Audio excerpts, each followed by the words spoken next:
É com muita alegria que nós chegamos a mais este programa Palavra de Vida e Esperança. E nós estamos nessa sequência, falando para famílias, falando para casais. Iniciamos com a Roberta, o Henrique, a Poliana. E hoje nós temos aqui um casal, Andréia e Gilson, que vão falar um pouquinho para nós sobre um tema muito importante, que é o diálogo na família. Que alegria, sejam muito bem-vindos estar conosco aqui. E hoje eu queria que vocês iniciassem, claro, falando também, com todos aqueles que nos acompanham no Palavra, mas sempre foi fácil viver o diálogo em casal? Como é que é esse caminho aí do diálogo entre o casal? Porque eu vejo que esse é um tema muito importante, muito necessário e, particularmente, enquanto terapeuta de casal, de família, eu vejo que é um dos pontos mais graves e que causam tantos problemas. Se as pessoas entendessem o que é conversar e o quanto isso é curativo, resolutivo, usariam mais vezes. Então, fala um pouquinho para nós. É uma alegria, para nós falar, estar aqui, testemunhando também. Você perguntar se foi sempre tranquilo, a gente sempre teve o diálogo, até mesmo antes de casar. A gente construiu, foi construindo, só que eu, particularmente, tinha uma tendência a ser mais fechada, não falar dos meus sentimentos. E nós fomos construindo isso, dado o entendimento da importância disso. Então, o que eu fazia? Eu fui vendo estratégias, além de ir entendendo cada situação, eu fui buscando estratégias. Uma forma que eu fazia, fiz muito no início, no namoro eu fiz muito, era escrever. Então, eu escrevia, até hoje, amor? Até hoje, em alguns momentos, em algumas situações, eu escrevo, porque aí eu coloco ali tudo o que eu quero escrever, falar, dou tempo para ele também de olhar, refletir, e depois a gente conversa. Então, em alguns momentos, hoje ainda, a gente faz isso.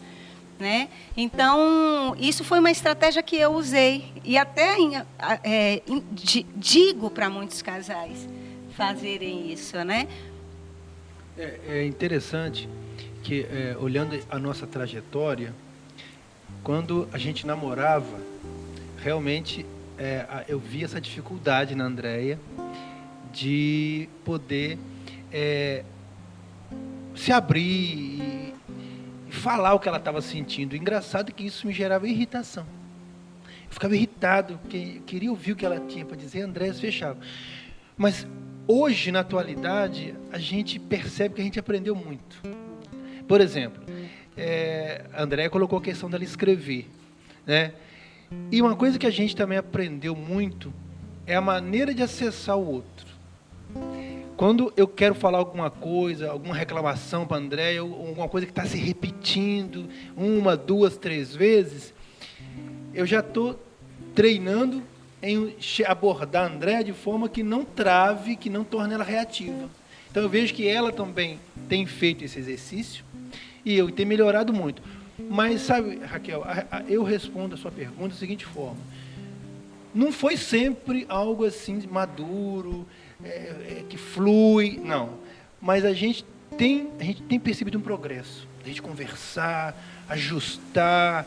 Inclusive, numa palestra que a gente fez sobre sexualidade, que está no canal, Andréia cita um exemplo de uma situação de diálogo entre a gente que é comum.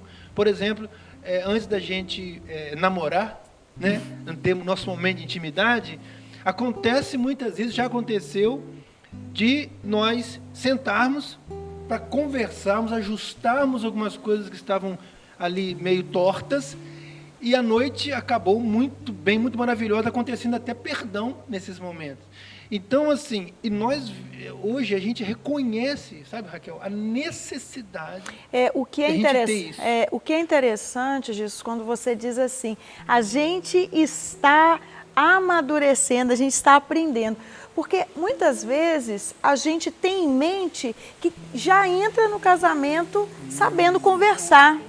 Não, é porque conversar todo mundo conversa, mas o diálogo entre o casal não é qualquer conversa, não é de qualquer jeito, não é do jeito que era na minha casa, ele precisa ser construído, né? Então você tem que ir amadurecendo, aprendendo, entendendo a diferença do homem e da mulher. Sim. Porque não adianta, o homem ele tem uma cabeça. E se ele for falar com a mulher do jeito que está na cabeça dele, a cabeça da mulher é outra e ela não vai compreender. Então precisa ter uma construção. Então eu acho que todo mundo que casa tem que iniciar esta construção. Ninguém vem sabendo. É interessante isso porque eu preciso entender, conhecer, e aí eu vou ver a hora propícia para eu conversar. Tem horas que eu sei que eu não posso falar com o Gilson. Algo que eu queira conversar. Tem horas que ele não... Hoje... É isso, né? Olha, eu já sei a hora que não adianta eu falar nada com ela que não vai resolver. Eu tenho que ter a hora X para ela poder parar, ouvir e fluir a conversa. Entendeu?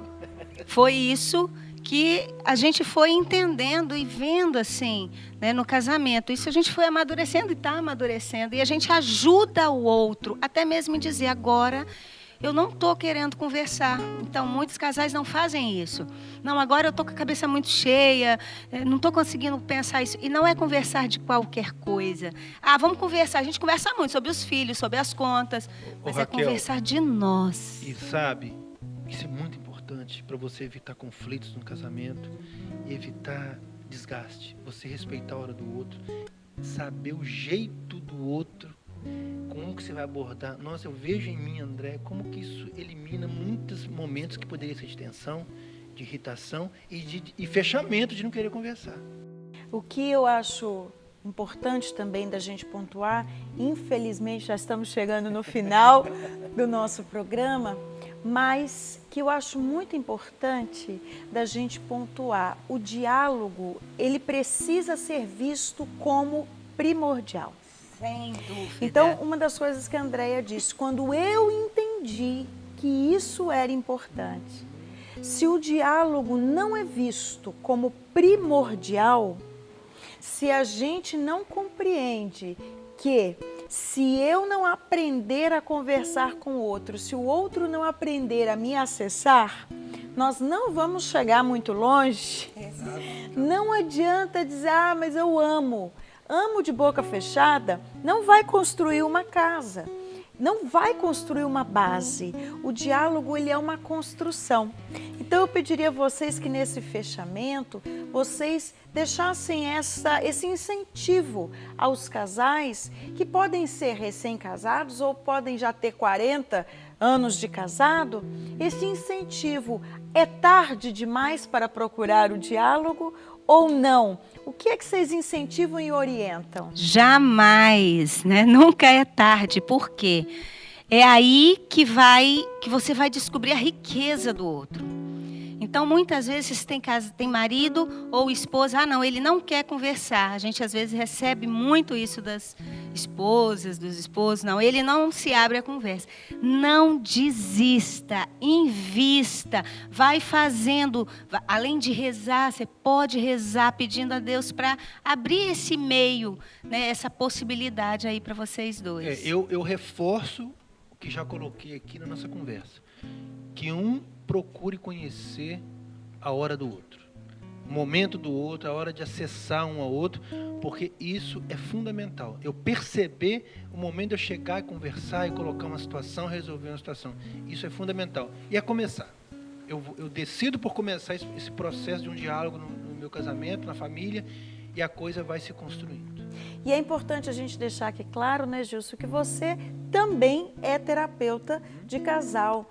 Então, também faz esse trabalho de levar outros casais a esse entendimento. Então, é importante que você perceba o quanto é urgente dar atenção a isso. é urgente. E se você não consegue sozinho, procure ajuda. Procure ajuda. Nós aqui da comunidade estamos aqui para te ajudar. São tantos casais. No nosso canal você pode acessar. Nós temos aí várias palestras para casais no nosso canal do YouTube. Você pode procurar os terapeutas. O Gilson é um dos terapeutas que atende aqui na comunidade. Procure. Não deixe a sua família pensando que eu já cansei, já desisti, não dá mais tempo. Dá tempo, é urgente. E lembrando, como nós iniciamos essa sequência de programas, a tua família é o legado que você vai deixar para o mundo. Que Deus te abençoe e até o próximo Palavra de Vida e Esperança.